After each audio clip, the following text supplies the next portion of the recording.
오늘의 주요 뉴스입니다. 지난달 소비자 물가가 1년 전과 비교해 6% 올라 외환 위기 이후 23년 7개월 만에 가장 높은 상승률을 기록했습니다. 외식비도 30년 만에 가장 높게 올랐는데 만 원으로는 사 먹을 게 없다는 푸념도 나오고 있습니다. 국민의힘 이준석 대표에게 성상납을 한 의혹으로 경찰 조사를 받는 김성진 아이카이스 대표가 이 대표가 준 박근혜식의 2개의 사진을 경찰에 제출했습니다. 이 대표는 김 대표 측이 말한 시계 전달 시점이 맞지 않는다며 의혹을 반박했습니다. 더불어민주당 비상대책위원회가 국민 여론조사 비율 확대를 핵심으로 하는 전당대회 규칙을 뒤집자 안규백 전당대회 준비위원장이 사퇴하겠다고 밝혔습니다. 전당대회 규칙을 둘러싼 민주당 내 갈등이 커진 가운데 친명계 의원들은 전 당원 투표를 요구했습니다. 수학계의 노벨상으로 불리는 필즈상 수상자로 한국계 미국인인 허준이 미국 프린스턴대 교수가 선정됐습니다. 허 교수는 오랜 난제였던 리드 추측, 로타 추측을 해결하며 한국인 최초의 수상자가 됐습니다. 전남 여수의 한 파출소에 복면을 한 20대 남성이 화살총을 쏘고 달아났지만 경찰관은 보고만 있어 부실 대응 논란이 일고 있습니다. 피해자는 화살총을 경찰 허가 없이 해외에서 들여온 것으로 알려졌는데 무허가 무기 반입을 막을 수 있는 대책이 필요합니다. 앞으로 재판 과정에선 성적 수치심이라는 표현 대신 성적 불쾌감으로 바꿔 사용해야 합니다. 대법원 양형위원회는 또 친족 사이 성범죄를 최대 징역 15년까지 처벌할 수 있도록 양형 기준도 강화했습니다.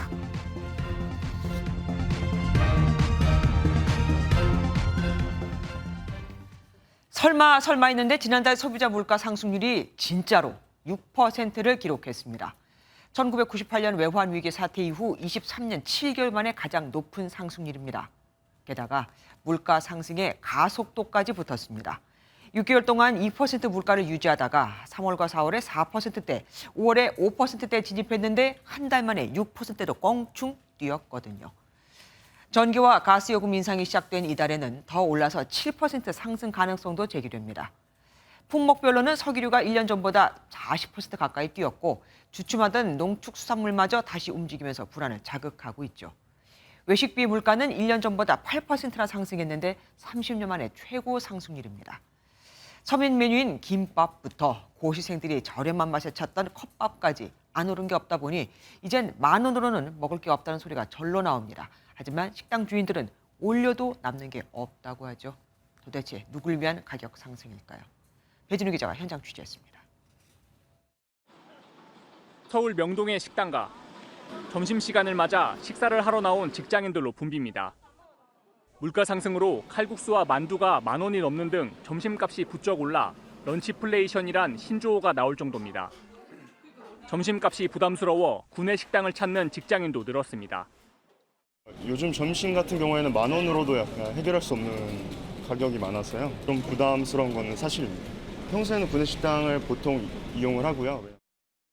지난 1년간 짜장면 값은 15% 올라 6천 원이 넘었고 칼국수는 8천 원, 냉면은 만 원이 넘었습니다. 저렴한 가격에 노량진 고시생이 자주 찾는 컵밥도 가파른 물가 상승을 버티지 못하고 가격을 올려 4천 원대가 됐습니다. 컵밥에 들어가는 삼겹살과 닭고기 그리고 기름은 30% 넘게 올랐고 다른 메뉴인 토스트도 식빵은 13%, 양배추는 60% 넘게 올랐습니다. 뭐 기름값, 뭐 마요네즈, 비엔나, 진짜 안 오른 게 없어요. 시시때때로 들어올 때마다 가격이 달라요. 학생들이기 때문에 500원만 올라도 굉장히 민감하게 생각해요. 여기에 전기요금과 가스요금은 이번 달부터 올랐고 장마에 이어 폭염으로 농산물 가격 불안도 여전해 메뉴판의 가격이 계속 오르지 않을까 걱정입니다. MBN 뉴스 배준우입니다.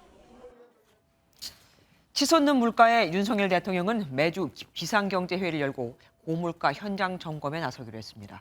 하지만 오늘도 대통령의 입에서 나온 말은 지난번 나온 말과 다를 게 없었죠. 국민의힘은 종부세 완화를, 더불어민주당은 식대비 지원을 늘리는 방안을 추진하기로 했습니다. 황재원 기자가 보도합니다. 윤석열 대통령은 70년대 오일 쇼크 이후 가장 심각한 물가 충격을 받고 있다며 현장에서 직접 민생 경제를 챙기겠다고 말했습니다. 민생 현장에 나가 국민 여러분의 어려움을 듣고 매주 비상경제 민생 회의를 주재하겠습니다. 공공부문에 대해서는 과감한 자산 매각과 지출 구조 조정을 요구했고 정부 소속 위원회 600여 개도 최대 50%까지 줄이기로 의견을 모았습니다. 특히 평균 30억 원을 쓰고도 제 역할을 못한다는 평가를 받는 대통령 직속위원회는 20개 중 5개 정도만 남기기로 했습니다. 여야도 팔을 걷어붙였습니다. 국민의힘은 민생안정특별위원회를 발족하고 1주택자 종부세 과세 기준을 11억 원에서 3억 원 올리는 등 세부담을 덜기로 했습니다. 일시적 2주택 상속주택 지방저가주택 보유 시에 1세대 1주택 혜택을 주는 특례를 신설하는 것이 되겠습니다. 자영업자 목소리를 직접 들은 더불어민주당은 근로자의 비과세 식대비 한도를 월 10만 원에서 2배 늘리는 밥값 지원법을 추진하기로 했습니다. MBN 뉴스 황전입니다. 이준석 국민의힘 대표의 성상납 의혹과 관련해 2차 경찰 조사를 받은 김성진 아이카이스트 대표 측이 당초 이 대표로부터 받은 박근혜 시계 2개를 언론에 공개하겠다는 입장을 바꿔서 시계 2개의 사진을 경찰에 제출했다고 밝혔습니다. 김 대표 측은 또 지난 2013년 8월 15일 이 대표에게 성접대를 했다는 구체적인 진술 내용도 공개했습니다. 김태형 기자가 보도합니다. 이준석 국민의힘 대표의 성상납 의혹과 관련해 서울구치소에서 경찰 2차 조사를 받은 김성진 아이카이스트 대표. 법률 대리인인 김소연 변호사는 이 대표에게서 받은 이른바 박근혜 시계 사진을 경찰에 제출하겠다고 밝혔습니다. 모양새, 실물 이런 거는 맞아요. 남녀 한 세트, 이준석한테 받았다는 사진 모양도 똑같고 박근혜 이름 써 있는 것도 똑같아요. 그러면서 2013년 8월 15일 이뤄졌던 성접대와 관련한 김 대표의 구체적인 진술을 언급했습니다. 결제한 내역들이 앞뒤가 딱딱 맞아요. 예를 들면 이준석 KTX 8월 15일 같은 경우 다음날 아침에 KTX 끊어준 것도 있고 다 있더라고요. 하룻밤 자고. 그래서 그런 부분들도 아직 진술이 안 됐지만 내역을 봤거든요. 제가 제출된 내역이 있고. 김 변호사는 이 대표가 SNS에서 했던 발언이 담긴 부채를 들어보이며 이 대표를 겨냥했고 조사에서 나온 구체적인 내용을 취합해 이양희 국민의힘 윤리위원장에게 제출하겠다고 밝혔습니다. 이준석 대표는 SNS를 통해 8월 15일에 처음 독립유공자들이 배부한 시계를 8월 15일에 전달했다는 주장은 시점 자체가 맞지 않는다며 해당 주장을 반박했습니다. MBN 뉴스 김태형입니다. 윤리위를 이틀 앞두고 이준석 국민의힘 대표는 자신을 공격하는 건 이른바 윤핵관이라고 비판했습니다. 윤석열 대통령이 아니라는 걸 강조한 거죠.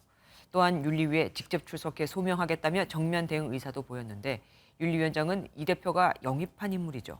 하지만 경징계로 끝날 사안이라면 이렇게까지 끌고 오지는 않았을 거라는 의견도 많습니다. 노태현 기자입니다.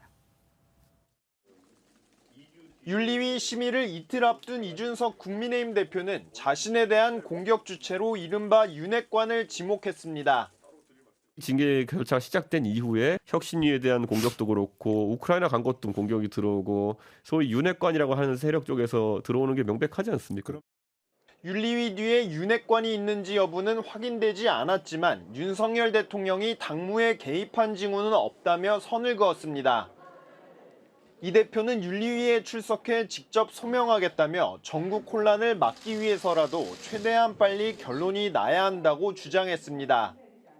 국민의힘 내부 여론은 엇갈리고 있습니다. 이인재 상임고문은 이 대표가 당을 사랑하는 마음이 한 조각이라도 남아있다면 결단을 내려달라며 용퇴를 촉구했고 윤 대통령 당선인 시절 특보를 지낸 김정재 국민의힘 의원은 윤리위는 법적 판단이 아닌 윤리적 판단을 하는 것이라고 꼬집었습니다. 당 대표로서 좀 하고 싶은 말은 많지만 조금 좀 더 절제된 행동을 하면은 좀 더 신뢰를 주지 않을까 그런 생각을 들고요. 반면 혁신위 부위원장을 맡은 조혜진 의원은 명백한 증거가 없는 상황에서 선출된 당대표에 대해 징계를 내리는 건 무책임한 일이라고 지적했습니다. MBN 뉴스 노태현입니다. 더불어민주당 전당대회 준비위원회가 만든 전대 룰이 비대위원회에서 뒤집히자 안규백 전준위원장이 전격 사퇴를 선언했습니다. 비대위가 컷오프 룰의 일반 여론조사 30% 적용을 없애버리고 대신 중앙위원 100% 룰을 되살렸거든요. 친 이재명계 의원들은 즉각 반발했고 비대위에 전 당원 투표를 요구하면서 혼란이 커지고 있습니다. 백길종 기자의 리포트 보시고 안보람 기자와 관련해서 뉴스 추적해보겠습니다. 민주당 비상대책위원회에서 전당대회 준비위원회가 만든 전대 룰을 뒤집자 안규백 전준위원장이 사퇴를 선언했습니다. 전주위 전체 위원들이 토론과 수기를 통해서 그걸 결정을 했던 사항을 비대위에다가 올렸습니다. 전혀 안 되고 다른 안이 나왔기 때문에 상당히 당황했습니다. 전준위 안에서 바뀐 점은 컷오프 방식에서 일반 국민 30%가 사라지고 중앙위원 100%가 유지된 점과 최고위원 선거에 던질 수 있는 2표 중 1표를 권역 출신 후보에게만 행사할 수 있게 한 점입니다. 안 위원장은 변화와 쇄신의 메시지를 주기 위해 늘린 국민 참여 비율을 비대위가 받아들이지 않았다고 했는데 우상호 비대위원장은 지난 일요일에 충분히 토의했다고 반박했습니다. 기간 사이에 조금씩 다른 견해 차이가 있을 수 있는 것이지 비대위가 전준위를 무시했다 이렇게 말할 수 있는 내용은 아닌 것 같습니다. 친 이재명계 의원들은 기자회견을 갖고 권리당원과 국민을 배제하는 비대위안은 당내 기득권의 산물이라며 전 당원 찬반 투표를 주장했습니다. 오늘부터 권리당원들의 동의를 받아서 이 문제에 대해서 전당원 투표에 붙이는 방식을 요구를 할 계획입니다. 일부 당원들이 민주당사 앞에서 집회를 벌이는 등 당내 반발이 거센 가운데 비대위와 전준위가 내일 당무일을 앞두고 이견을 좁힐 수 있을지 관심입니다. MBN 뉴스 백길종입니다.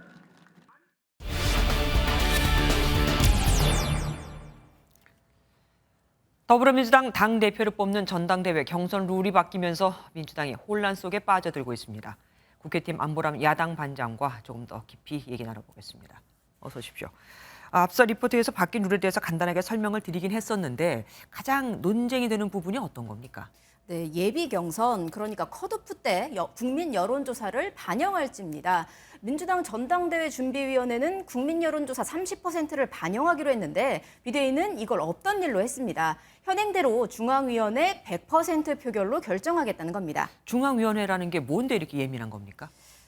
네, 중앙위는 민주당 내 최고 의사결정 기구입니다. 국회의원을 포함해 당 지도부, 광역 기초단체장 등 당에서 주요 역할을 맡은 사람들로 보면 되는데 대략 400명 정도로 추산됩니다. 전통적으로 민주당 성향으로 평가되는데요. 그렇다 보니까 그 민주당 내 비주류 성향이 강한 이재명 의원이 불리할 수 있다는 우려 나옵니다. 반면 조직이 강한 친문 진영은 이런 비대위 결정 환영하는 분위기 감지됩니다. 아무리 그래도 이렇게 룰을 좀 바꾼다고 해서 대선 후보까지 지낸 이재명 의원이 여기서 컷오프 될 거다라고 하는 건 좀 엄살 아닐까요?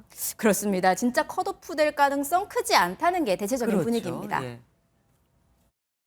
확확 쏠리거나 하는 이런 분들이 아닙니다. 중앙위원들이. 그러니까 좀 더 숙고하고 당의 미래에 대해 가지고 고민을 하는 그런 선택을 기대하고 중앙위원회 컷오프를 그때까지 해왔던 거죠. 네, 다만 높은 인지도를 바탕으로 압도적 승기를 잡고 싶었던 이재명 의원 측 아쉬울 수밖에 없죠. 정청래 의원이 오늘 SNS에 일반 국민, 권리당원은 원천 봉쇄해버렸다. 이렇게 되면 이재명 의원마저 컷오프 안 된다고 장담할 수 없다. 이렇게 강조했습니다. 그리고 최고위원 투표 역시 권역별 투표권 문제로 시끄럽던데 이건 뭡니까? 네, 일단 한 표는 자유롭게 투표를 하고 남은 한 표는 자기가 신고한 지역 권역에서 출마한 사람에게 찍도록 하겠다. 이게 비대위 생각인데요. 그간 두 표를 다 자율 투표를 했더니 인지도 높은 수도권 의원들만 최고위원이 되더라. 이런 얘기가 담겨 있습니다. 최근 몇 년간 최고위원들의 구성에 영남, 호남, 충청 등 지역을 지역구로 하고 있는 국회의원이나 정치인들의 당선이 거의 이루어지지 않아서 이 문제점은 전 반드시 극복을 해야 된다. 들어보니까 뭐 취지는 나쁘지 않은데? 네, 그렇습니다. 하지만 그 대거 최고위원회 도전을 준비 중인 것으로 알려진 친 이재명계 의원들 당장 반발했습니다. 대표적으로 김남국, 양이원영, 이수진 의원이 최고위원 출마를 검토하고 있는데요. 통상 최고위원 경선은 당대표와 연계해서 함께 찍는 이른바 줄투표 양상이 많죠. 대부분 수도권 의원들이라 권역별 투표제는 상대적으로 불리할 수 있습니다. 이재명 의원 지지자들 당장 집단 행동에 나섰습니다. 200명가량 오늘 민주당사 앞에 모여서 전대룰 변경은 이재명 죽이기다. 수박들을 민주당에서 내쫓아야 한다. 이런 주장했습니다. 어쨌든 지금 말씀하시는 거 보면 결국은 이재명계 의원들이 기자회견하면서 반발하는 거잖아요. 그러면 정작 이재명 의원은 어떤 생각을 하고 있습니까? 네, 아직까지 직접적인 언급은 없었습니다. 다만 오늘 SNS에 정쟁에 매몰되지 않고 오직 민생만 바라보며 주권자의 뜻이 온전히 반영되는 성숙한 민주주의로 나아가야 한다. 이렇게 말했습니다. 당 안팎 비판은 이어지고 있는데요. 임종석 전 청와대 비서실장은 침묵을 깨고 염치 없는 행동을 보면 화가 난다면서 이재명의 민주당은 답이 될 수 없다. 민주당의 이재명으로 돌아오길 바란다. 이렇게 강조했습니다.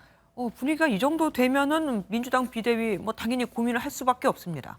네, 그렇습니다. 민주당은 원래 오늘 저녁 8시에 긴급 비대위를 열려고 했습니다. 그랬는데 일단 취소를 했고요. 어제 비대위에서 그 당무위에 올릴 안건에 대해서 의결을 했으니까 그냥 내일 당무위 열리면 터놓고 얘기를 해보는 게 낫겠다. 이런 판단 내린 것 같습니다. 우상호 비대위원장과 안규백 전준위원장 사이 대화 가능성 아직 열려 있습니다. 다만 그 비대위와 전준위 간 이견이 팽팽한 상황이고 또 감정도 좀 상한 상황이라서 뒤집힌 결과가 또다시 뒤집힐지 지금 예단하기는 어려워 보입니다. 서로의 자존심도 또 걸려 있을 거고요. 지금까지 정치부 안보람 기자와 뉴스조를 함께했습니다. 한국계 미국인인 허준이 미국 프린스턴대 교수 겸 고등과학원 석좌 교수가 수학계 노벨상으로 불리는 필즈상을 수상했습니다. 한국 수학자로서는 최초로 세계 무대에 우뚝 선 건데요. 어떻게 보면 이중 국적에서 한국 국적을 포기했으니까 병역 기피자이기도 하네요. 우리가 놓친 인재이기도 하고요. 허 교수의 지도 교수는 아주 뛰어난 꿈 같은 학생이었다고 그를 기억했습니다. 심가연 기자가 보도합니다. 수학계 노벨상이라고 불리는 수학 분야 최고의 상 필즈상. 올해의 영예는 한국계 미국인 허준이 교수에게 돌아갔습니다. So the next awardee is Jun Ha from Princeton University. 필즈상은 4년마다 만 40세 미만 수학자에게 수여하는 가장 영예로운 상으로 한국 수학자가 이 상을 탄 건 126년 만에 처음입니다.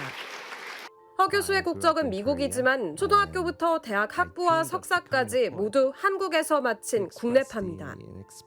한때 시인을 꿈꾸며 고등학교를 자퇴했지만 2007년 서울대학교 물리천문학과에 입학한 후 같은 학교에서 석사 과정을 밟았습니다. 아주 뛰어난 학생이었어요. 꿈속에서나 그릴 만한 그런 학생이었어요. 그러니까 혼자서 독립적으로 문제를 찾고 좀 해결하고 그걸 또 논문으로 잘 작성하고 발표까지 완벽하게 해내는. 이후 박사 과정을 위해 건너간 미국에서 2012년부터 오랜 수학계의 난제들을 증명하면서 세계 수학계에 이름을 알렸습니다. 허 교수가 지난 2012년 해결한 리드 추측은 1968년 이후 50여 년간 전 세계 누구도 풀지 못했던 수학계의 난제로 꼽힙니다. 6년 후에는 이를 확장시킨 또 다른 난제인 루타 추측도 풀어내면서 2017년 블라바트니크 젊은 과학자상, 2019년 뉴호라이즌상 등 세계적 권위의 과학상을 휩쓸었습니다. 수학계에 한국의 위상을 드높인 허 교수는 내일 화상 기자회견을 통해 수상 소감을 밝힐 예정입니다. MBN 뉴스 심가현입니다. 화살 총을 아십니까? 총은 총인데 총알 대신 화살이 들어있죠. 새벽 시간 파출소에 복면한 남성이 이 화살총을 쏘고 달아났습니다. 경찰관도 사람이니 당연히 놀랐겠지만 하지만 10분이 넘도록 아무런 대응을 하지 않은 건 문제입니다. 자칫 이 남성이 시민을 위협했다면 어땠을까요? 정치훈 기자가 보도합니다. 한밤중 파출소 앞에 모자를 눌러쓰고 복면을 한 20대 한 모 씨가 모습을 드러냅니다. 주변에서 한참 준비를 하더니 다짜고짜 파출소로 들어섭니다. 그런데 열리지 않는 문. 그러자 문틈 사이로 화살총을 넣어 한 발을 쏩니다. 범행 직후 파출소에서 나온 한 씨는 이곳 공중전화박스에서 짐을 챙겨 유유히 달아났습니다. 한 씨가 쏜 화살촉은 경찰관 앞에 놓인 아크릴판을 관통해 책상에 꽂혔습니다. 놀란 경찰관은 웅크리며 몸을 숨겼고 다친 사람은 없었습니다. 문제는 한 씨가 화살총 발사 후 주변을 10분 넘게 서성거렸지만 파출소 문이 열리지 않았다는 겁니다. 파출소에는 경찰관 7명이 근무하고 있었는데 아무도 밖으로 나와보거나 범인을 쫓으려 하지 않았습니다. 상황이 다 끝난 20분쯤 뒤에야 바깥으로 나왔습니다. 소리가 너무 컸기 때문에 큰 소리로 이렇게 직원들이 판단을 해가지고 바로 쫓아나가지 못한 부분은 진단하신다 하면 달게 받으실 거예요. 경찰은 형사들을 투입해 12시간 만에 5km 떨어진 집에서 한 씨를 붙잡았습니다. 은행을 탈락한데 일반인 대상으로 할 수가 없고 그래서 파출소를 대상으로 연습을 한번 했다. 경찰은 특수 공무집행 방해 등 혐의로 한 씨를 구속하고 다른 범죄가 있는지 조사하고 있습니다. 또 당시 파출소에서 근무 중이던 순찰 팀장을 현장 부실 대응 혐의로 대기 발령하고 감찰에 착수했습니다. MBN 뉴스 정춘입니다. 파출소를 공격한 이 남성은 해외 사이트를 통해 화살총을 구입했습니다. 화살총은 동물이나 사람의 목숨을 빼앗을 수 있는 위험한 무기인데 어떻게 허가도 받지 않고 들여왔을까요? 방법이 있었습니다. 강세영 기자가 취재했습니다. 파출소 안으로 발사한 화살총과 같은 총기의 위력을 시험해보는 영상입니다. 이산화탄소 압력으로 화살이 발사되는데 먼 거리에 있는 표적에 깊게 꽂힐 정도로 강력합니다. 정밀한 조준 사격까지 가능해 1mm 두께도 안 되는 포커카드까지 맞춥니다. 경찰은 피의자가 화살총을 해외 사이트에서 구매한 것으로 파악했는데 온라인에 검색해보니 쉽게 판매 사이트를 찾을 수 있습니다. 모의 총포 여부도 지금 우리가 의뢰를 해놓은 상태거든요. 소리도 좀 컸고 이게 그 정도 쏘았을 때 인명을 살상할 수 있는 현행법상 총기나 석궁 등 사람을 해칠 수 있는 무기들은 해외에서 구매할 때 경찰의 허가를 받아야 합니다. 그렇지 않으면 관세청에서 걸러내는데 3년간 공항 특송화물 가운데 모의 총포가 65건, 석궁이 36건 적발됐습니다. 하지만 수많은 물품이 들어오다 보니 단속에 구멍이 뚫리기도 합니다.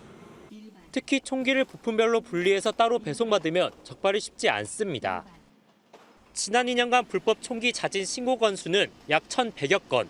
그만큼 많은 불법 총기가 이미 우리 사회에 퍼져 있다는 뜻인데 관세청은 직원들을 대상으로 총기 단속 강화 교육을 하고 있습니다.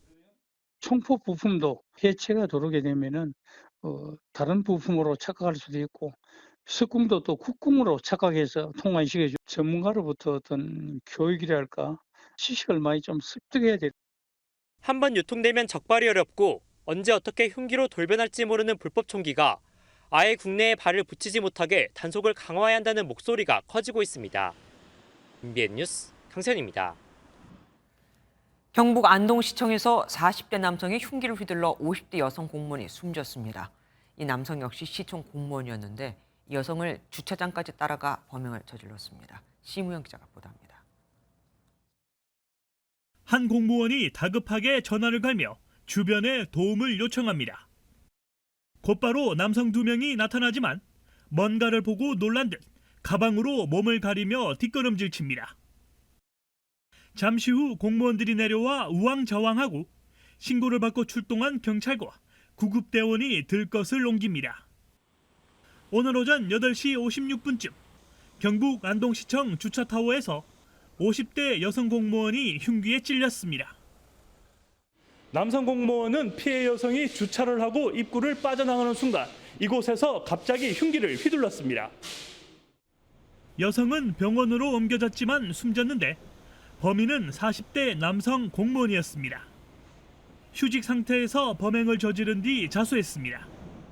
그 관계도 모르겠고 동네에서 일부 알았을 수도 있을 것이고 사생활이고 우리가 또 잘 모르지. 경찰은 남성을 상대로 범행 동기를 추궁하는 한편 살인 혐의로 구속영장을 신청했습니다. MBN 뉴스 심호영입니다.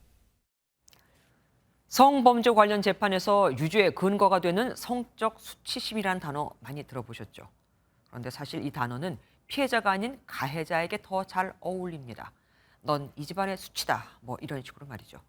또 그간 이 단어의 의미를 놓고 피해자가 꼭 부끄러운 감정이 있어야만 하는 거냐는 비판이 많았는데 10월부터는 법정에서 이 성적 불쾌감이라는 표현으로 바뀝니다.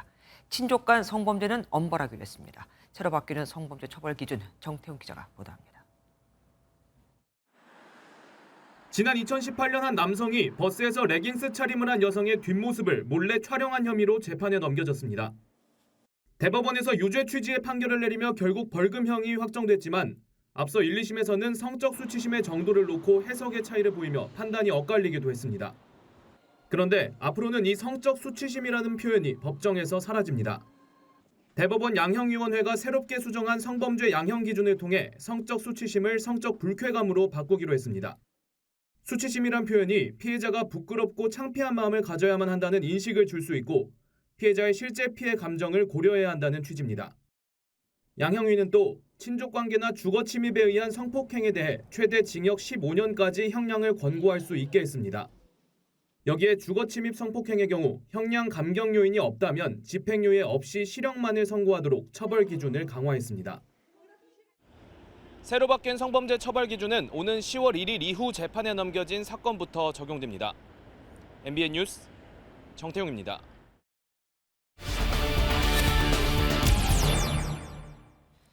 이처럼 확 세진 성범죄 처벌 기준, 법조팀 오지회 기자와 더 알아보겠습니다.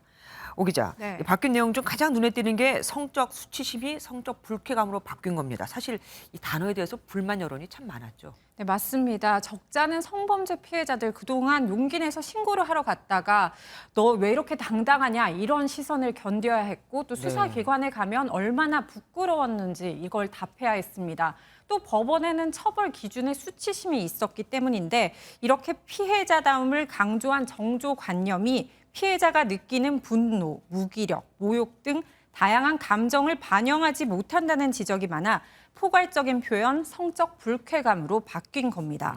그러면은 성범죄 처벌 기준이 바뀌면은 판결에도 변화가 생기겠네요. 네, 맞습니다. 드라마나 영화에서 판사가 이렇게 판사봉을 땅땅땅 때리면서 징역 몇 년형을 선고한다 이런 거 많이 보셨죠? 그럼요. 이 형벌을 정할 때 참고하는 게 바로 양형 기준입니다. 이 기준과 다른 판단을 내리려면 판결문에 그 이유를 설명해야 하기 때문에 그동안 잘못된 인식을 아마 많이 바꿀 수 있을 것이란 기대가 있습니다. 네, 또 형을 깎아주는 그 참작 사유라는 것도 많이 줄어든다면서요. 네, 맞습니다. 지금 표 준비했는데요. 보시는 것처럼 고령인 성범죄 가해자도 꾸준히 늘고 있습니다. 판결문을 보면요. 피고인이 70대의 고령인 점을 감안하여 이런 표현이 적잖게 있는데요. 고령이라서 처벌 수위를 정하는데 이렇게 양형을 방영해 집행유예로 풀려나는데 그래서 공분을 사는 경우가 좀 많았죠. 맞아요. 네. 그래서 요즘 시대에 도대체 몇 살이 고령이냐 이것도 논란이 되는데요. 그렇네요. 양형위도 그 의미가 불명확하다며 이렇게 판결을 했습니다. 그리고 뺐고요. 또 피해 회복을 위한 진지한 반성 부분도 삭제를 했는데요. 그동안 피해자인 내가 용서하지 않았는데 도대체 누가 누구를 용서하냐며 판사가 가해자의 합의 노력을 반영하는 부분도 꾸준히 논란이 됐었죠. 네. 그런데 이제는 오로지 피해자 처벌 의사로 감경을 받을 수 있게 된 셈입니다.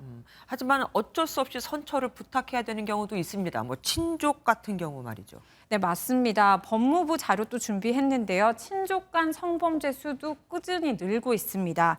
특히 친족 성폭력이 전체 성폭력의 10%를 웃돌고 있는데 아유. 이에 대한 국민적 법 감정과 실제 처벌의 간격이 컸다는 지적입니다.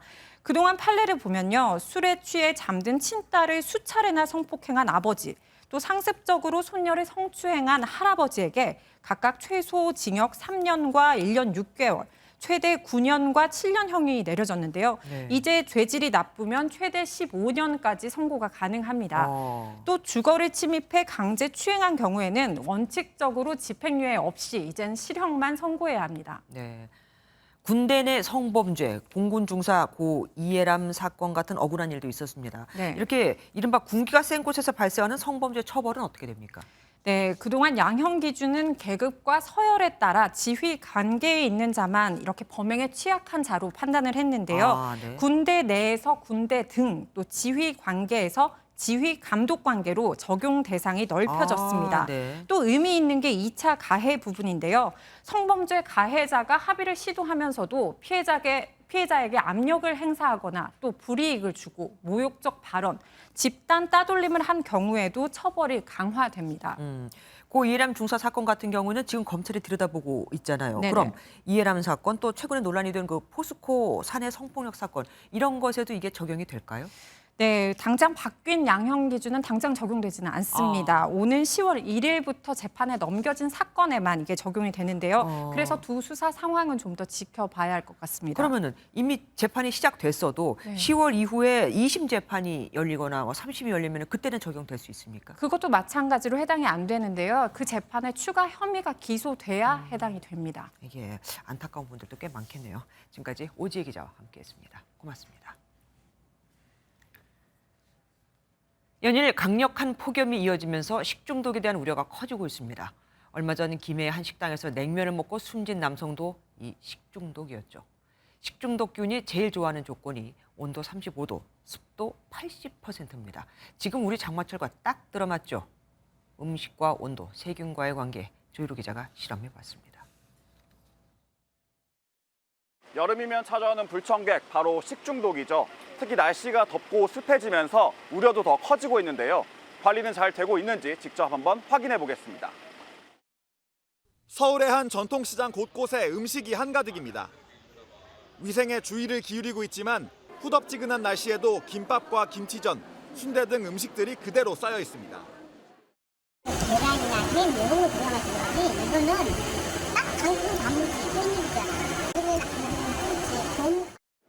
상온에서 세균이 얼마나 빠르게 증식하는지 직접 실험을 통해 확인해봤습니다. 섭씨 35도, 습도 80%에 맞춰 배양했더니 살모넬라균, 황색포도상구균 등 식중독균이 육안으로 확인될 정도로 폭증했습니다. 이것이 살모넬라균이고요. 이렇게 검정색으로 뭉쳐있는 거 잘 확인하실 수 있고 대부분 온도나 습도가 높은 환경에서 매우 빠른 속도로 증식하는 것이 특징입니다. 지난해 발생한 식중독 환자는 5,304명. 이 가운데 30% 가까이가 달걀이나 육류 등에서 검출되는 살모넬라균에 감염됐습니다. 조리를 한번 했던 것들을 이제 보관을 했다가 드시게 되는 경우는 그 짧은 시간에도 다시 이제 그 미생물 같은 것들이 이제 증식을 짧은 시간에 할 수 있는 환경들이 조성이 되기 때문에 전문가들은 특히 여름철엔 음식을 가열해 먹고 음식을 보관할 때도 반드시 냉장 보관할 것을 당부했습니다. MBN 뉴스 조유로입니다. 물난리가 지나고 찌는 듯한 불볕더위에 습도까지 북한도 상황은 다르지 않습니다. 특히 국제 제재로 전력난이 심하니 더 힘들겠죠. 손풍기를 들고 다니는가 하면 얼음 빙수가 인기라는데 사실 일반인들은 할 수 있는 게 별로 없습니다. 김문영 기자가 취재했습니다. 어린아이들이 작은 선풍기, 이른바 손풍기를 얼굴에 대고 걸어갑니다.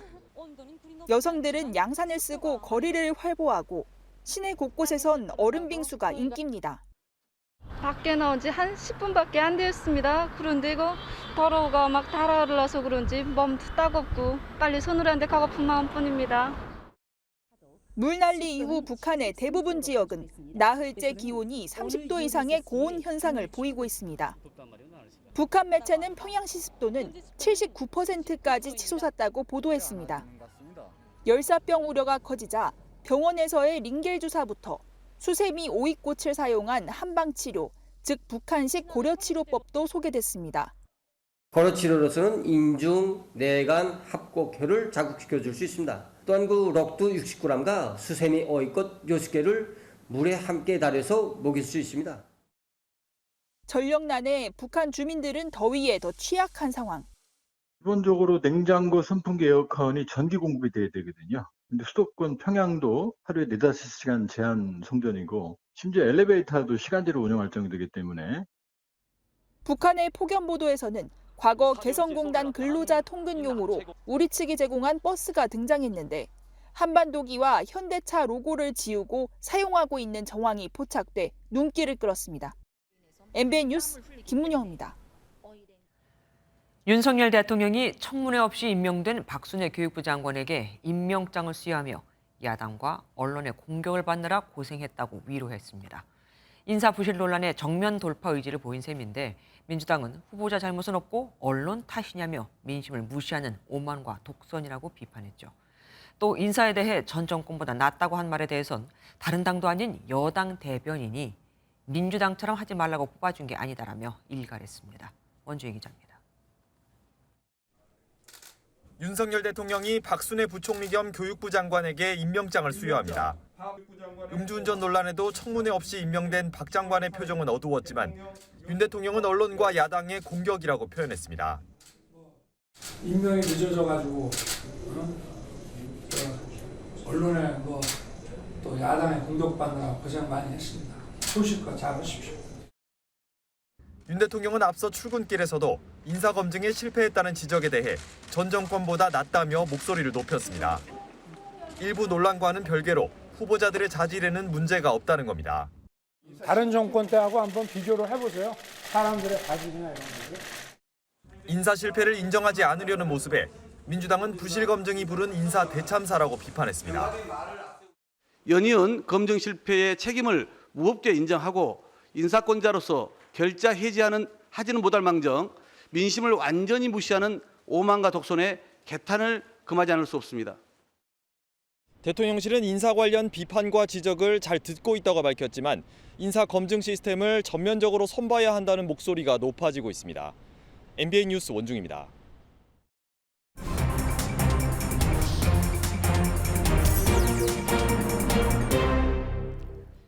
오늘 있었던 정치권 뒷이야기 들어보는 정치 톡톡 시간입니다. 우정원 기자와 함께합니다. 어서 오십시오. 요즘 좀 조용하다 싶었는데 또 시작됐습니다. 이준석 대표와 배현진 최고위원 오늘 또 설전을 주고받았죠. 네, 앞서 배현진 최고위원은 이준석 대표의 성상납 의혹에 대한 해명과 사과를 요구하면서 최고위도 보이콧하고 다시 신경전을 이어가고 있는 모습이죠. 네. 이에 이 대표는 배 의원에 대해 이미 여러 번 해명했다. 본인이 바라는 시점과 방식을 다 맞춰가면서까지 해명을 해야 되는 거냐라고 반박했습니다. 오히려 또 혁신위를 두고 배 의원이 사조직이 아니란 게 명백한데 사조직이라고 몰아붙인 걸 가지고 이거부터 해명해라라고 반박했습니다. 본인의 사조직 발언에 대해 가지고 우선 국민들에게 좀 납득 가능한 해명을 해야 되지 않을까. 지금 혁신위가 돌아가는 걸 보고 거기에 대한 발언 정정이나 이런 게 없어요. 이에 배 의원 곧바로 SNS에 안 했다, 무리빚에 송구하다라고만 했으면 될 걸 이 대표가 횡설수설하고 있다. 해야 할 말만 하라고 다시 맞받아쳤습니다. 예, 두 사람 간 갈등이 참 길어지고 있습니다. 이 감정 싸움으로까지 발전했다고 봐도 될까요? 사실 이 대표가 여러 번 말하긴 했지만 이 두 사람의 개인적인 관계는 지금도 나쁜 게 아니라고 합니다. 네. 즉 두 사람이 감정 싸움이라기보다는 정치적으로 계산된 행동을 서로 하고 있다는 겁니다. 기성세대가 이해하지 못하는 행동을 한다 해가지고 그게 욱해서 하는 행동들은 아닙니다. 다 고민하고 하는 움직임들입니다. 배현진 최고위원 역시 친윤계로서 정체성을 강화하려는 의도가 깔린 행보를 하는 거다. 이런 분석이 당내에서 많이 나오고 있거든요. 그럼에도 두 사람 사이에서 여러 차례 진땀을 뺐었던 권성동 원내대표는 둘 다 초심을 찾으라라고 조언했습니다. 초심으로 돌아가서 오로지 국민과 당원만 바라보고 발언하고 또 행동하는 것이 좋지 않겠냐. 이렇게 두 분께 감히 그렇게 좀 조언의 말씀을 드리고 싶습니다. 어쨌든 보여주기 위한 싸움이다. 그렇게 좋게 보이지는 않습니다. 이준석 대표처럼 또 순환을 겪고 있는 젊은 정치인이 있습니다. 민주당 쪽에요. 박지원 전 비대위원장, 이재명 배후설을 또 제시했습니다. 네, 앞서 당 지도부에서 당대표 출마 자격이 없다고 한 결정 뒤에 이재명 의원이 있다는 의혹을 이제 주장을 한 겁니다. 네. 그 박 전 위원장 출마를 선언한 뒤 가장 집중적인 비판을 한 게 바로 김남국 의원이었죠. 이 김 의원이 이 의원의 의중에 따라 행동한 거라는 주장을 편 겁니다. 김남국 의원은 이재명 의원님의 굉장히 최측근이고 또 대리인이라서 이번 결정에 이재명 의원의 의중이 충분히 좀 반영되지 않았나 보고 있고요. 또 박 전 위원장은 이미 민주당 중앙위 투표를 통해 내가 비대위원장으로 선출됐던 거다. 즉 그때 이미 피선거권을 받은 것이다라고 주장했습니다. 그러면은 뭐 당권 도전을 하겠다 뭐 이거입니까? 네, 당권 도전을 할 의사가 있다라고 일단은 주장을 계속 이어가고 있는 상황입니다. 네. 이재명 후보 측이나 지도부 반응은 어떻게 나오고 있습니까? 일단 지도부는 그 피선거권이 있었던 게 그 당시는 예외였던 것뿐이지 지금은 피선거권이 없다라는 결정에 대해 번복할 뜻이 없다고 하고 있습니다. 왜 예외를 인정해주지 않았냐고 항의할 수는 있으나 예외를 인정하지 않기로 한 결정이 있음에도 불구하고 피선거권이 있다고 주장하시는 것은 조금 납득하기 어려운 내용인 것 같습니다. 네. 이어 배후설이 제기된 이재명 의원 측은 반응을 아직 보이지 않고 있는데요. 그 이 의원 측근으로 지목됐었던 김남국 의원은 박 전 위원장이 억지를 부린다. 자신만 옳다고 생각하지 말고 다른 사람 말도 좀 경청해라라고 비판했습니다. 윤석열 대통령의 인사와 관련해 불만이 여기저기서 나오고 있는데 이번에는 아까 잠깐 전해드렸지만 여당 내에서, 그러니까 국민의힘 내에서까지 얘기가 나왔습니다. 네, 윤 대통령은 과거 정권보다는 낫지 않냐면서 인사에 문제가 없다는 입장을 거듭 밝히고 있는데요. 네. 전 정권에 지명된 장관 중에 이렇게 훌륭한 사람 봤어요? 또 다른 질문. 이에 여당에서 박민영 국민의힘 대변인이 음주운전, 성추문 인사가 임명되는 상황에서 어떻게 우리가 민주당의 음주운전과 성추문을 비판할 수 있겠느냐, 양쪽 다 50보 100보의 잘못을 하고 있는 거라고 지적했습니다. 또 음주운전 이력에도 임명된 박순애 사회부총리도 오늘 기자간담회에서 자신이 국민 기대 수준에 부합하지 못한 걸 알고 있다라고 인정하기도 했죠. 여기에 민주당은 전 정권에 훌륭한 사람이 없었다는 게 이게 전 정권 인사에 검찰총장을 지낸 윤 대통령 자신도 포함되지 않느냐라고 비꼬기도 했습니다. 그분이 문재인 대통령 하에서 검찰총장 하신 고위급 인사 아닌가요? 자기가 자기를 디스하신 거 아닙니까? 예, 어쨌든 뭐 아픈 데를 꼬집었습니다. 어쨌든 이렇다 보니까 지지율에 신경 쓰지 않는다는 윤 대통령의 발언까지도 또 뭐 얘기가 나오고 있습니다. 네, 맞습니다. 마치 윤 대통령이 지지율이 떨어져도 경각심을 갖지 않고 있다. 이런 식의 지적들이 많이 나왔었죠. 그러자 윤핵관으로 이제 일컬어지는 권성동 원내대표가 직접 해명에 나섰습니다. 대통령 신경 쓰지 않습니까? 다만 거기서 뭐 지지율이 떨어졌는데 어쩌고 이렇게 구차하게 변명하는 것보다 내가 딱 중심을 잡고 이 문제 해결하기 위해서 내가 노력하겠다는 걸. 최근 나토 순방 과정에서 사진과 의전 논란이 불거진 것에 대해서도 권 원내대표는 참모들이 문제다라고 질책하기도 했습니다. 예, 같은 말도 오른쪽에서 보느냐 왼쪽에서 보느냐에 따라서 이렇게 또 해석이 달라질 수 있네요. 지금까지 정치톡 우종환 기자와 함께했습니다.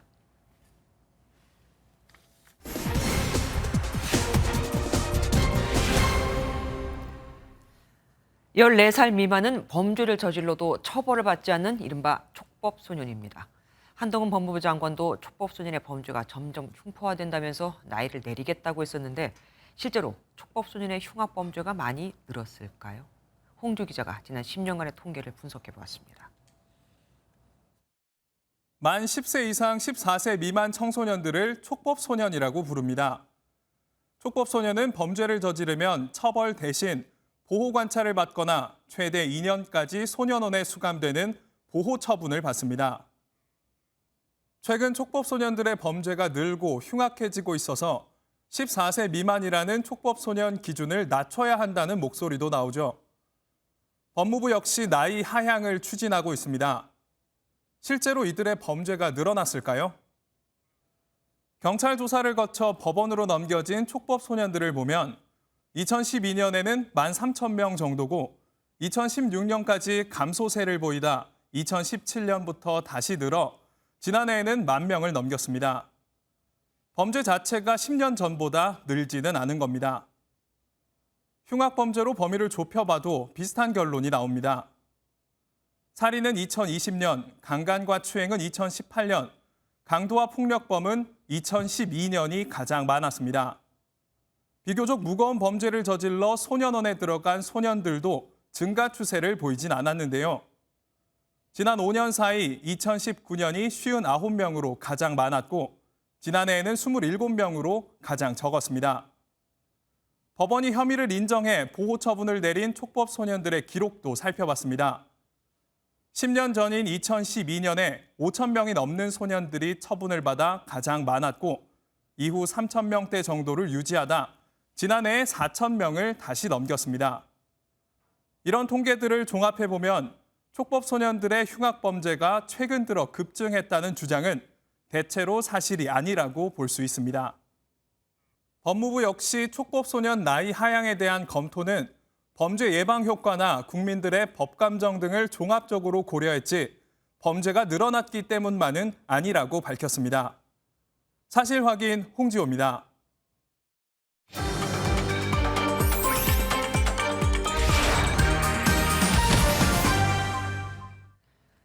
중고등학교 시험 문제가 인터넷에 버젓이 유출되고 있습니다. 심지어 사고 파는 경우까지 있습니다. 하지만 학교 시험 문제도 출제를 한 사람이 있겠죠. 이 또한 엄연히 저작권 보호의 대상이라고 법원이 판단했습니다. 그 실태를 이규영 기자가 취재했습니다. 광주의 한 사립학교 교사 A씨는 자신이 출제한 중간고사 시험 문제가 인터넷에서 거래되고 있다는 이야기를 들었습니다. 인터넷 시험 문제 공개 사이트에 직접 들어가 보니 소문은 사실이었습니다. 학교에 웬만한 시험 자료들이 전부 올라와 있는 거를 확인을 했었어요. 금액이 책정되어 있고 많은 학생들이 다운을 받고 있다는 사실을 확인을 하고 문제가 좀 심각하다라고. 여전히 내신 문제를 공유하는 사이트에서는 이렇게 전국에 있는 학교들의 내신 시험 문제를 확인할 수 있습니다. 다른 사이트나 앱에서도 학교 시험지를 쉽게 구할 수 있습니다. 그런데 중고등학교 시험 기출 문제도 교사나 지자체의 저작권이 있어 엄연히 보호 대상이라는 게 법원 판단입니다. 따라서 무료로 공개하면 저작권 침해가 될 수 있다는 겁니다. 홈페이지에 그 문제를 올리면은 그 과정에서 복제가 일어나고 전송이라는 현상이 발생하기 때문에 복제권이라든지 전송권 침해 문제가 발생할 수 있습니다. A씨 등은 교육부에 민원을 넣었지만 원론적인 답변만 돌아왔습니다. 저작권 침해가 된 문항이나 그런 것들이 있으면 보통 시도교육청에서 이제 내용을 확인하고 이제 뭐 조치를 취하고 이제 그런 과정이 있기는 있어요. 근데 그런 협의는 진행을 하고는 있거든요. 인터넷에 마구잡이로 유출되는 학교 시험지. 교사들의 지적 재산을 보호할 수 있도록 교육당국의 단속 등 실질적인 조치가 필요하다는 지적이 나옵니다. MBN 뉴스 이규현입니다. 중국의 코로나 재확산 조짐 소식에 전 세계가 떨고 있습니다. 상하이 봉쇄로 전 세계가 이미 공급망 차질의 고통을 톡톡히 겪었거든요. 베이징에서 윤석정 특파원이 전해왔습니다. 중국 동부 안후이성의 코로나 확산세가 심상치 않습니다. 4일 하루에만 231명이 확진되는 등 단 사흘 만에 800명이 넘는 감염자가 나왔습니다. 已累计开展6人区域全员核酸检测，参加检测的人员达到了304万5749人次。 문제는 안후이성의 감염세가 다른 지역으로 확산하는 경우입니다. 집단 감염이 가장 심각한 스셴현은 장수성과 경계를 맞대고 있고 이곳 주민 상당수가 장수성 우시시 등에서 일하고 있습니다. 실제로 우시시의 SK 하이닉스 반도체 공장은 회사 내 체육관에 근로자가 머물 1인용 텐트를 대거 설치해 도시 봉쇄에 대비하고 있습니다. 장수성은 또 세계적인 태양광 전지판 생산 허브인데 장수성이 봉쇄되면 세계 태양광 시장에 큰 혼란이 불가피해 보입니다. 네, 현재 글로벌 공급망 교란에 의한 스태그플레이션이 전 세계적으로 진행 중인 가운데 중국에서 추가적으로 코로나 위험이 확산되는 경우에 이에 따른 추가 비용 부담과 공급망 교란 악화가 우려되고 있는 상황입니다. 여기에 중국의 경제 수도 상하이시도 안후이성 경계에서 차로 5시간 남짓 거리인 만큼 안심하기 어렵습니다. 장수성과 안후이성, 저장성, 그리고 상하이시를 포함한 장강 삼각주 경제권은 중국 전체 수출입액의 36%를 차지합니다. 이런 이유로 이 지역의 코로나가 재확산해서 봉쇄 조치가 내려지면 중국과 세계 경제가 또다시 어려움에 처할 가능성이 큽니다.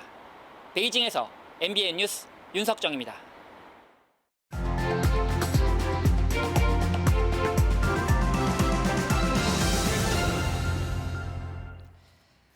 로널드 레이건이 대통령에 취임했던 1981년 1월의 미국 경제는 지금과 판박이었습니다. 치솟는 물가, 분출된 노동계의 임금 인상 요구, 물가를 잡기 위한 고금리 정책이 요즘과 똑같았죠.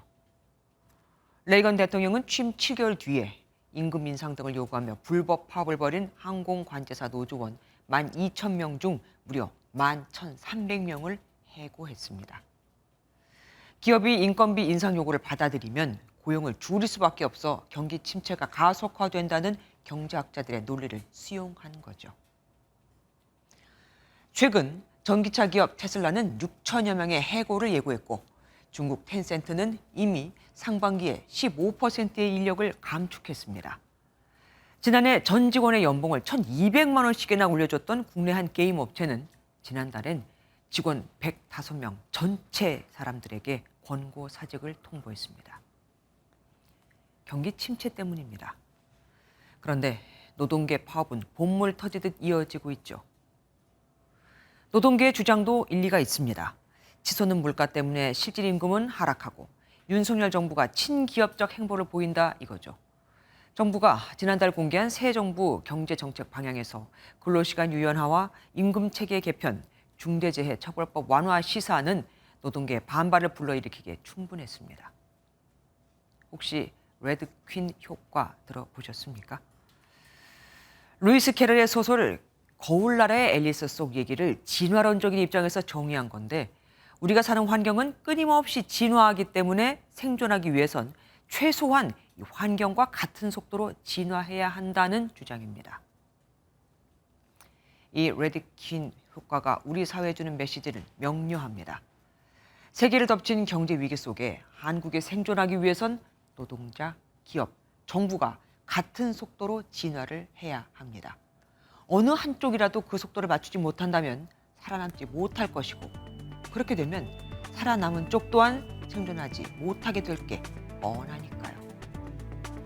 김주아의 그런데 오늘은 공존은 곧 생존이었습니다.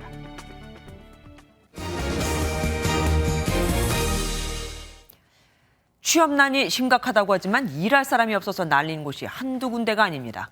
밤마다 택시 대란이지만 택시를 몰 기사는 부족하고 공장은 사람을 못 구해 나 홀로 사장이 늘고 있죠. 사람이 없으니 일을 못해 돈을 못 벌고 그러니 월급을 못 벌려주니까 또 사람을 못 구하고 악순환이 반복되고 있습니다. 민경훈 기자가 취재했습니다. 서울의 한 택시 회사입니다. 한창 바쁠 시간대인데 주차장엔 택시들이 가득하고 배차 현황판은 곳곳이 비어 있습니다. 이 회사의 보유 택시는 모두 90대지만 실제 운행하는 택시는 30여 대에 불과합니다. 2년간 이어진 거리 두기로 손님이 줄면서 기사들이 배달이나 택배 등으로 빠져나간 탓입니다. 기사들 이중률이 높다 보니까 심야 시간에 교통 택시 잡기가 힘든 그런 악순환이 계속 반복되고 있는 실정이니까 택시 요금 인상을 통해서 고용노동부의 조사에 따르면 택시 등 운전업의 고용 미충원율은 40.1%로 국내 34개 직종 중 가장 인력난이 심했습니다. 우리 경제를 떠받치는 제조업도 상황은 비슷합니다. 수지와 거리로 유명한 서울 성수동의 한 신발 공장을 찾았더니 직원들이 모두 떠나고 사장 혼자 일하고 있습니다. 배달 앱으로 이렇게 빠져버리니까 기술력이 점점점 이제 갖고 계시는 분들이 없어지는 거예요. 남으신 분들은 연세 많이 드신 분들밖에. 올해 상반기 300인 미만 중소기업에서 필요한 인력을 채용하지 못한 비율은 대기업보다 9%포인트 높은 15%에 육박해 2년 전보다 무려 6%포인트 이상 상승했습니다. 힘들고 돈 안 되는 일을 기피하는 경향이 점점 뚜렷해지면서 영세 기업들의 인력난이 갈수록 심각해질 것으로 보입니다. MBN 뉴스 민경영입니다. 반면 대기업엔 예나 지급이나 취업 준비생들의 쏠림 현상이 여전합니다. 그런데 많은 주요 기업들이 공채 대신 수시 채용으로 전환하고 있습니다. 취업 준비생들은 언제 사람을 구하는지조차 몰라 더 힘들어졌죠. 1년 내내 취업 지옥인 겁니다. 박은티 기자가 취재했습니다. 한 대기업의 채용 홈페이지입니다. 엔지니어, 디자이너 채용 공고가 각각 올라와 있습니다. 채용 인원은 단수, 각 부서에서 원하는 인재를 뽑겠다는 얘기입니다.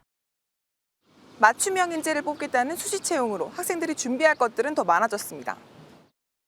공채 때 필요했던 학점이나 토익은 기본, 인턴 등의 실무 경험에 전문 자격증, 높은 수준의 지식까지 요구하고 있기 때문입니다. 코로나 때문에 이제 학점 인플레이션 현상이 일어나서 대외 활동이라든지 자격증이라든지 이런 것들을 좀 갖출 필요가 있다고 생각합니다.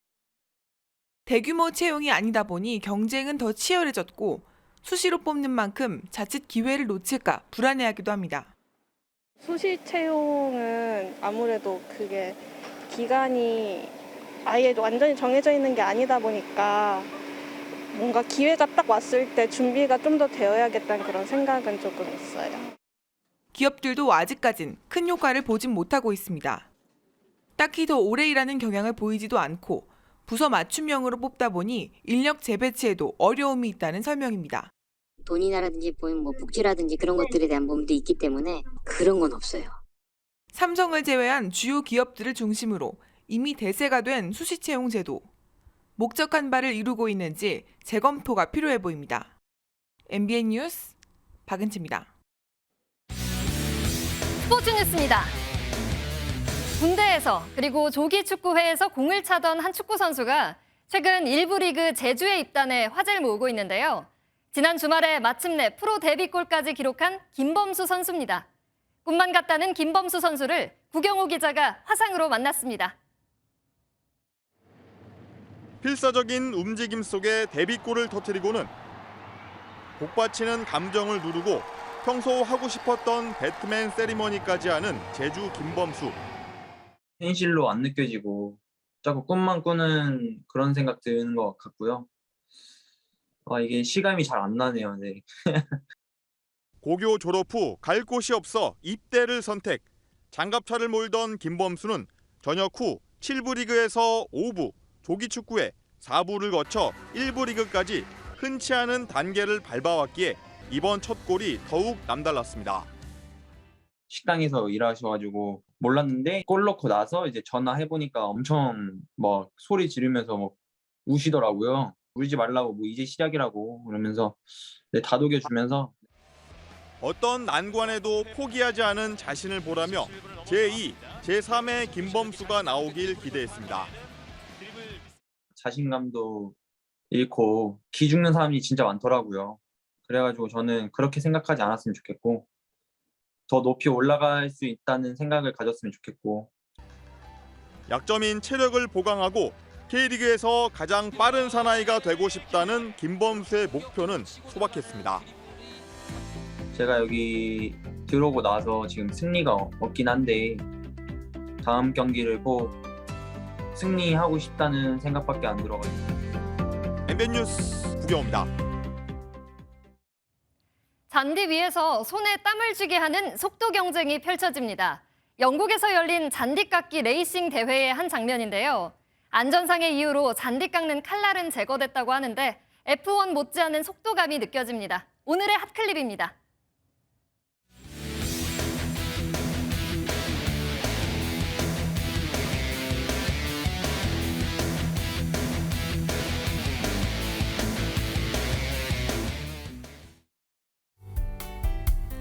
푹푹 찌는 더위는 밤낮을 가리지 않고 있습니다.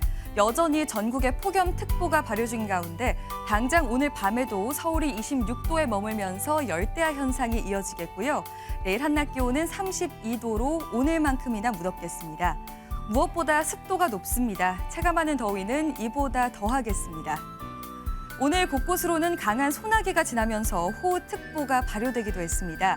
레이더 영상에서 보시는 점조직 형태의 소나기 구름은 내일 새벽까지 중북부를 중심으로 머물겠습니다. 내일도 전국 내륙으로는 소나기 구름이 발달하겠습니다. 이번에도 국지적으로 강하게 쏟아질 텐데요. 시간당 30mm 이상이 지나는 곳도 있겠습니다. 내일 전국에 구름만 많겠습니다. 내일 아침까지 서해안과 내륙으로는 안개가 끼는 곳이 많겠습니다. 내일 남부로는 전주와 광주가 34도, 대구가 33도까지 오르면서 오늘과 비슷하게 덥겠습니다. 뜨거운 열기가 비교적 차가운 해수면을 통과하면서 전해상에 안개가 짙게 끼는 곳이 많겠습니다. 다가오는 목요일부터 금요일 사이 전국에 비가 한 차례 내리겠습니다. 날씨였습니다.